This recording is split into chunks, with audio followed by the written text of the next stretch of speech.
Hello there, and welcome to my video regarding energy production in the cell. We are going to be mainly focusing on the mitochondrion and its role in producing cell energy.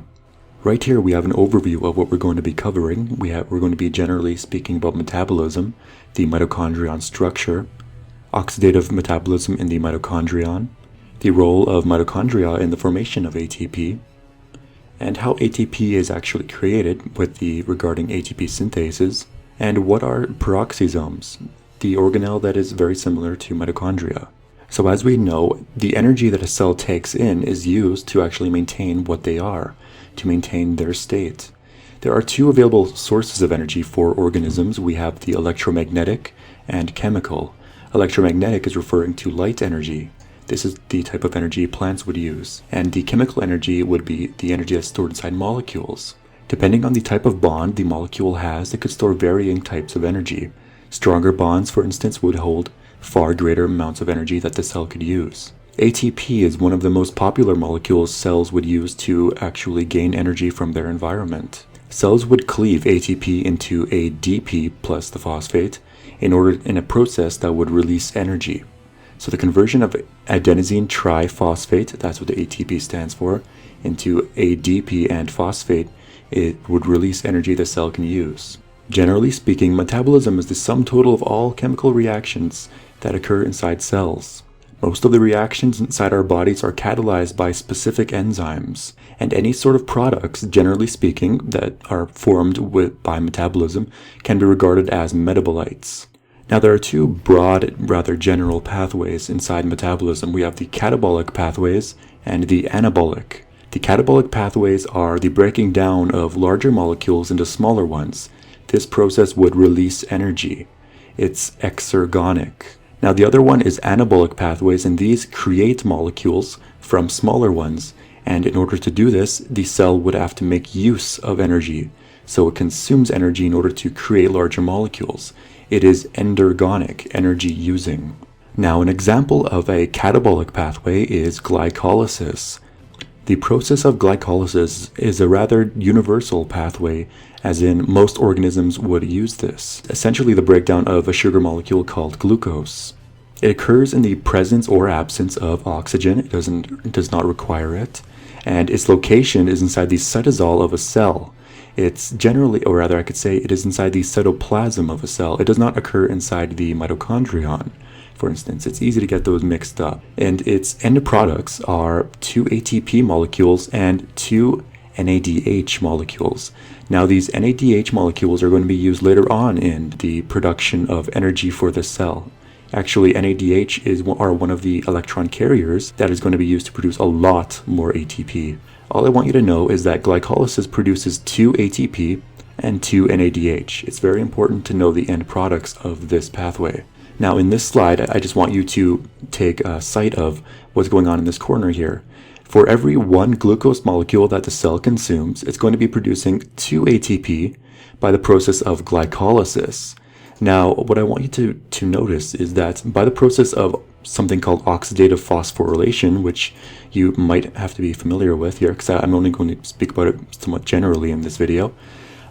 For every 1 glucose molecule, you're going to be producing 36, or at least roughly around 36 ATP, which is a lot more than glycolysis. So you can imagine that the cell would produce most of its energy, most of its ATP from oxidative phosphorylation. Another thing I want you to look at is that the TCA cycle, or the citric acid cycle, also known as the Krebs cycle, it takes place inside the mitochondrion matrix. So we have glycolysis occurring in the cytoplasm, or the cytosol, and we have the TCA cycle, or the Krebs cycle, the citric acid cycle, occurring inside the mitochondrion matrix. And what we're going to find is that the process of oxidative phosphorylation also occurs inside the mitochondrion. Now backing up a bit, what are mitochondria in the first place? Well, they're visible by light microscopy. They're somewhat hard to see, but they are there. This is what their general structure is if you were to use an electron microscope. As you can see, they're made of numerous folds. These are called cristae. The reason they have these folds is to increase their surface area to produce more ATP. Because the more surface area you have, the more room you have to put in all of the ATP synthase molecules to produce the ATP. So the amount of mitochondria on cells depends on the type of cell you're dealing with. Liver cells, for instance, would require a lot of energy, and as such, they would have 1,500 or so mitochondria per cell. Their basic structure is having an outer membrane, as you can see just in this faint outline. It has an inner membrane, which is folded into cristae, and it has an intermembrane space as well with a matrix. The matrix is just the area inside here. We'll have a better diagram of what these structures are, so I'm going to go over that a bit later. So another interesting thing about mitochondria is that their morphology is different depending on the type of cell as well. Cells, or rather mitochondria, can actually be very elongated. They can even be somewhat spherical. So for instance, in the sperm cell, we can have one very elongated mitochondria just at around the base of the tail. And if you're wondering why the sperm cell has just one mitochondria, one very long one, it's because, well, it's not entirely known, but it is noticed, rather, I should say observed, that very elongated mitochondria are associated with very primal, or I should say, old cells. So you can think of a gamete like sperm to be rather new, and as such, a very basic sort of a primal cell. So it's not too amazing to see a very elongated mitochondrion inside the cell. Another rather odd fact is that some oocytes, the fertilized egg, actually can have 300,000 mitochondria. So that's quite amazing, honestly. And this is due to the fact that these eggs would require a lot of ATP to be produced because it's a growing egg, as you know. So here is the structure, or rather the diagram I promised you. As you can see, this black outline right here is the outer membrane. We have the intermembrane space. This green area here is going to be very concentrated in hydrogen, or I should say also known as protons. This is going to be, it's very important because that works with the whole oxidative phosphorylation we're going to be talking about a bit later. Then we have the inner membrane, which is just the inner black part there. That is going to be the location of ATP synthesis, as well with your electron transport chain. Also note that ribosomes can be located on the membrane of here, but they are also noticed to be possibly free living, or rather free floating in here. As I mentioned before, the matrix is home to the TCA cycle, the citric acid cycle, and the mitochondrion actually has its own DNA. So the mitochondrion has the ability to produce at least 13 of its own proteins. For every other protein it would require, it gets that from the cell host. The DNA of the mitochondrion is actually circular, which is actually, as we will see later, a characteristic of bacteria, and that fits into the endosymbiosis theory. Now, speaking of that theory, what are the similarities to mitochondrion and bacteria? Well, they both have a double membrane. As we know, that has an inner membrane and an outer membrane, hence double. And the composition of that membrane is very similar to bacteria. They both divide by binary fission, or something very similar to it.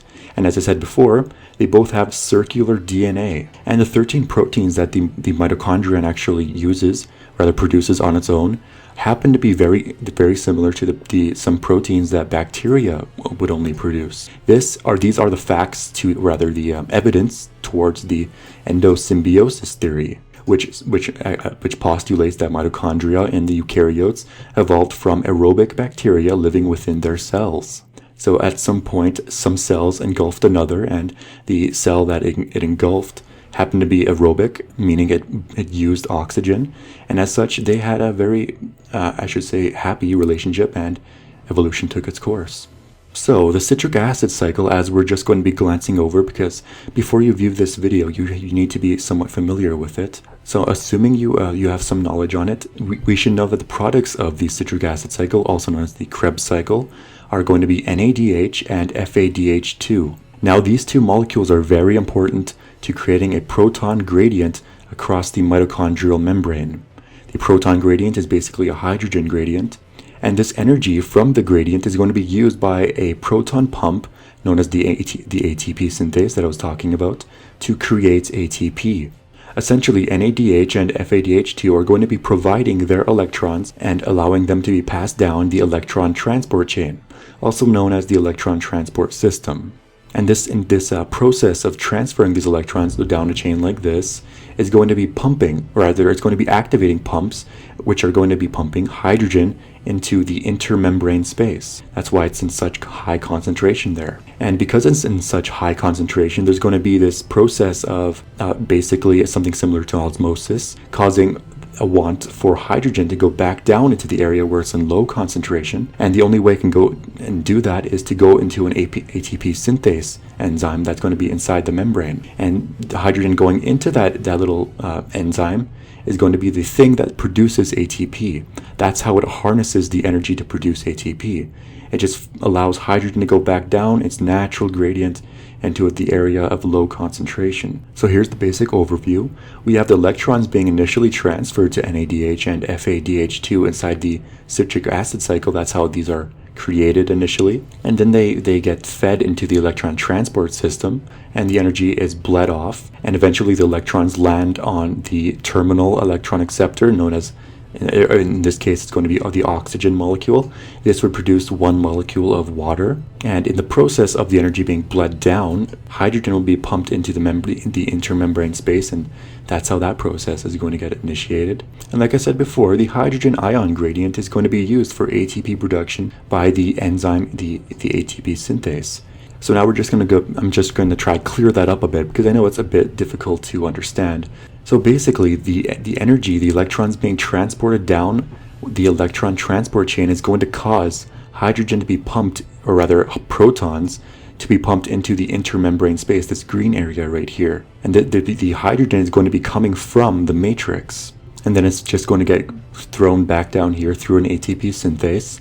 And that's going to be what's going to be producing the ATP. So here's the summary of what we were talking about. Reactions in the mitochondrial matrix are going to be producing NADH and FADH2 from pyruvate. This is the citric acid cycle.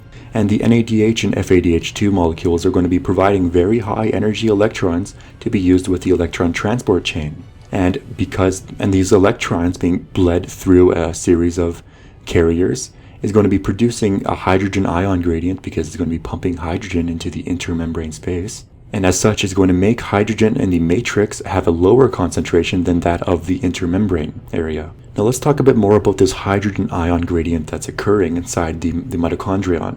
Now there are two ways that this gradient can be created. One is due to just the difference in concentration of the hydrogen on both sides of the membrane, and the other is due to the difference in the charge, the electrogenic. It's the voltage gradient, the voltage generated gradient. This is because you're going to be having a lot of hydroxide, or just OH, inside the matrix, and a lot of positive hydrogens inside the intermembrane. This creates a difference in voltage, which can also drive, or it's part of the hydrogen ion gradient that would be used to create ATP. Now, the thing I want you to notice is that most of it is electrogenic due to the difference in charge. Now let's go into how ATP is actually created, the ATP synthase, which is depicted right here. So energy stored in the proton gradient is going to be used to drive the phosphorylation of adenosine diphosphate, ADP. This is going to be catalyzed by the enzyme ATP synthase. It has an F1 headpiece that's going to project inside the matrix of the mitochondria, and it has an F0 base piece that's going to be inside the lipid bilayer inside the membrane. And when hydrogen is pushed through this, it's going to cause a conformational change, which is going to be what's going to drive the phosphorylation of ADP molecules into ATP. Another thing I want you to take notice of here is that for every one NADH molecule, you're going to be producing only 3 ATP. But for every FADH2 molecule, you can produce 2 ATP. Essentially, NADH is going to be producing a lot more ATP than FADH2 is. Now here's some interesting stuff about nanotechnology and the ATP synthase. Some scientists have actually created a very nano-sized, or very small, engineered motorized propeller. It's only in the proof of concept stage. It's nothing that's actually too useful at the moment, but it has a lot of potential to deliver, drugs, for instance, or it can manufacture very small components on larger instruments. There's a lot of capability. Now what we're going to be covering is how do proteins actually enter the mitochondria? Because as I mentioned earlier in this video, that the mitochondrion is selective. It's non-selective, but proteins do have a lot of difficulty getting into the mitochondria. So in order to do this, the cell makes use of a signal system. Basically, this is just a sort of a positively charged amino acid sequence that's attached to proteins, and this would signal these proteins to be directed into the mitochondria, or rather assisted into the process of entering the mitochondria. It's also known as the pre-sequence. And cytosolic chaperone proteins are going to be recognizing this pre-sequence and unfolding these proteins, these specific proteins that have the pre-sequence on it, and letting them enter the mitochondrial pore. Mitochondrial proteins are then going to refold this protein once it gets inside. Then it's going to cut off the pre-sequence, because the pre-sequence is only used to actually get the proteins inside the mitochondria. And another thing to note is that the vast majority of proteins the mitochondria is going to be using is actually produced inside the cell. And the mitochondria can produce some of its own, 13 proteins of its own, but not all of them. So the thing you need to remember here is that the pre-sequence that gets attached to proteins that want to go inside the mitochondria, it is a series of positively charged amino acids in an alpha helix on the N end of a new protein, so the nitrogen end of a new protein. Now let's go over the mitochondria and heat production. Now this is going to be somewhat regarding hibernation and how hibernation and mitochondria are linked. So under certain conditions, the protons can actually re-enter the mitochondrial matrix without going through an ATP synthase enzyme. And because it doesn't go through that, it's not going to be producing ATP. This process of essentially protons sneaking into the mitochondrial matrix is known as proton leak or mitochondrial uncoupling. And it's due to the facilitated diffusion of protons into the matrix. It could be mediated by a lot of things. Some of it can actually cause very serious diseases. But if it goes through a proton channel called thermogenin, this is very similar to ATP synthase, but it's not producing ATP. Thermogenin is just there to produce heat from the hydrogen sneaking through it. So this results in unharnessed potential energy of the proton gradient being released as heat. And thermogenin, this integral protein, is mostly found in brown adipose tissue, or just what they call brown fat. And coincidentally enough, the brown fat happens to be very high in mitochondrion count. So there's a lot of mitochondria. So as in this right image right here, this is white fat, and to the left we have brown fat. The brown fat is used to generate heat, as you know. In the process they call non-shivering thermogenesis, because the animals that would have thermogenin or brown fat don't need to shiver to produce their heat.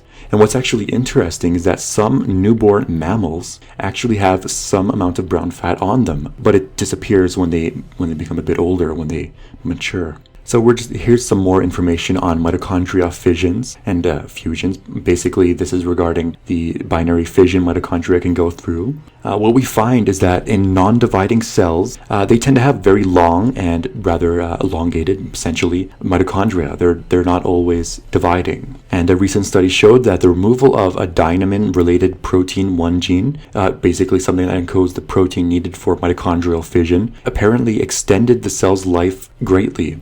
This was done with yeast cells. So this is rather interesting in that inhibiting mitochondrial fission actually extended the life of yeast cells. Another peculiar thing about mitochondria is that they have a lot of chromosomes, multiples of them. The mitochondrion functions in a lot of oxidative situations. It tends to have a lot of mutations occurring in its DNA.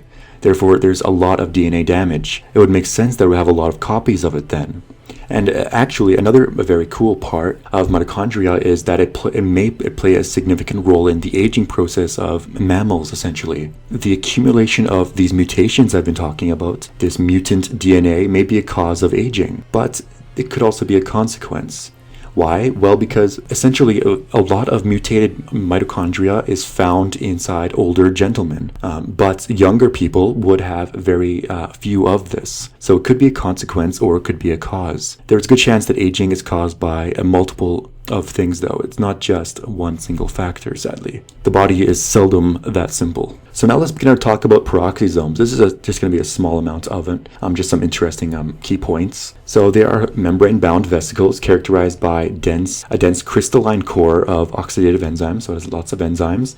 It's very similar to the mitochondria, but it doesn't have any folds in it. Here are the similarities to them. They both function in oxidative metabolism. They both need to import proteins into themselves, so they have some difficulty getting proteins into their entirety. Peroxisomes can only be created from pre-existing peroxisomes.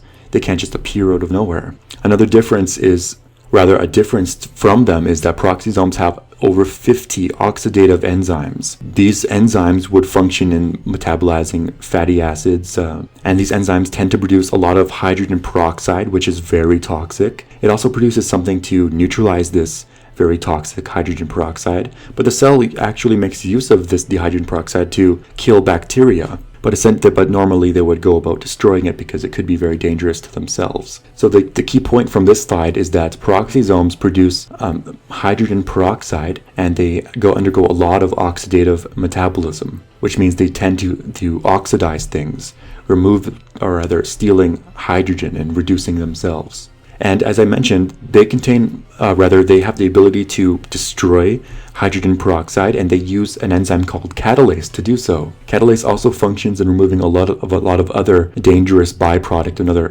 free radicals, they're also known as. And also another very cool tidbit of information is that apparently fruit flies that have been genetically modified to express a lot more catalase, they tend to live a lot longer than the normal flies, the normal fruit flies. In nematodes, this was also a very similar situation. So it seems having a lot of catalase, a lot of things that could destroy free radicals, actually prolongs life in these two organisms, the fruit flies and nematodes, which grants the possibility that this could work somewhat inside humans. So here's an overview of what you should sort of pick up from the slides I've been going through.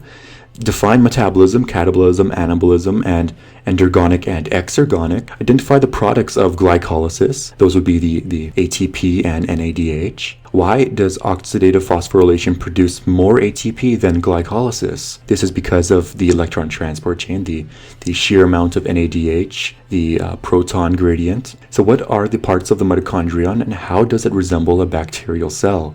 This is regarding the endosymbiosis theory. How does a mitochondrion produce ATP, and how is the proton gradient formed? How can nanotechnology use ATP synthase? Define non-shivering thermogenesis, brown fat, and thermogenin. How are mitochondria implicated in cellular aging? What are peroxisomes, and how are they implicated in cellular aging? I hope you enjoyed this video. If you have any questions at all, feel free to ask in the comment section below. I will answer your questions, and I do hope you're having a very fantastic day.